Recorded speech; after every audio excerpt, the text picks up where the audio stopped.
রোজার সময় যদি কারো শরীরে এই তিনটি চিহ্ন দেখতে পান, বুঝে নেবেন ওই ব্যক্তি জাহান্নামী। জাহান্নামী ব্যক্তিদের শরীরে দুনিয়াতেই এই তিনটি চিহ্ন ফুটে ওঠে এবং এই তিনটি চিহ্ন যদি আপনার অথবা কোনো ব্যক্তির শরীরে দেখতে পান, বুঝে নেবেন ওই ব্যক্তির জন্য অপেক্ষা করছে ভয়াবহ শাস্তির স্থান জাহান্নাম।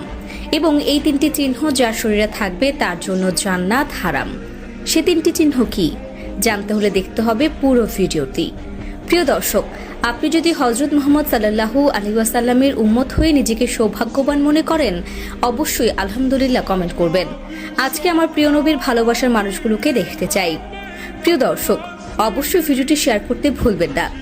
আপনার একটি শেয়ারে হয়তো অনেক মানুষ পাপ কাজ থেকে নিজেকে হেফাজত করতে পারবে। তাই দিন প্রচারের জন্য হলেও ভিডিওটি বেশি বেশি করে শেয়ার করে দিবেন। প্রিয় দর্শক, আপনারা হয়তো দেখেছেন পৃথিবীতে কিছু সংগঠিত হওয়ার আগে যেমন একটি আলামত দেখা যায়, কোনো খারাপ কিছু হওয়ার আগে যেমন লক্ষণ দেখা যায়, ঠিক তেমনি জাহান্নামী ব্যক্তিদের মৃত্যুর আগে শরীরে তিনটি চিহ্ন বা লক্ষণ ফুটে ওঠে, যা দেখলে বুঝতে হবে ব্যক্তিটি জাহান্নামী।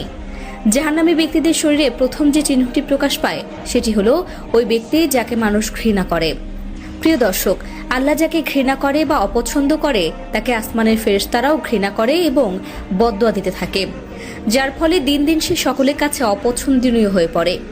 হাদিস শরীফে এসেছে, আল্লাহ তাআলা যখন মানুষকে ঘৃণা করে তখন তিনি জিবরাইল আলাইহিস সালামকে বলেন, আমি অমুক বান্দাকে পছন্দ করি না, আমি তার উপরে অসন্তুষ্ট। তখন জিবরাইল আলাইহিস সালাম বলেন, হে আল্লাহ, আমি ওই ব্যক্তির উপর অসন্তুষ্ট। তখন তিনি সপ্তম আসমানে ঘোষণা করে দেন এবং পর্যায়ক্রমে সপ্তম আকাশ থেকে ষষ্ঠ আকাশ, এরকম করতে করতে দুনিয়াতে থাকা ফেরেশতারাও তার উপর অসন্তুষ্ট থাকে, যার ফলে তার জীবনে কোনো প্রকার কোনো উন্নতি আসে না। এজন্য মানুষ তাকে অপছন্দ করে।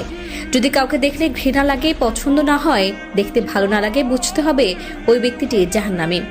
2 নম্বরে রিজিকের বারাকা উঠে যাওয়া, সফলতা না পাওয়া। যেদিকে যায় না কেন জানি ব্যর্থতা তার পিছু ছাড়ে না। টাকা পয়সা কোনো প্রকার কোনো বরকত আসে না এবং দিন দিন সে অধঃপতনের দিকে চলে যায়। একসময় তার অনেক আধিপত্য বিস্তার ছিল, কিন্তু এখন আর তা নেই। এরকম হলে বুঝতে হবে ওই ব্যক্তির উপর আল্লাহ তাআলা সন্তুষ্ট নয় এবং ওই ব্যক্তি জাহান্নামী।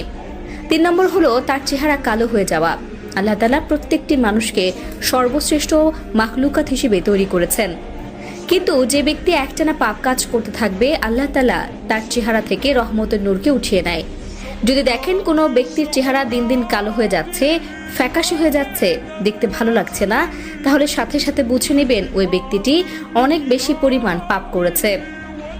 আর মূলত এই কারণেই তার চেহারা থেকে আল্লাহ প্রদত্ত নূর দিন দিন উঠে যাচ্ছে।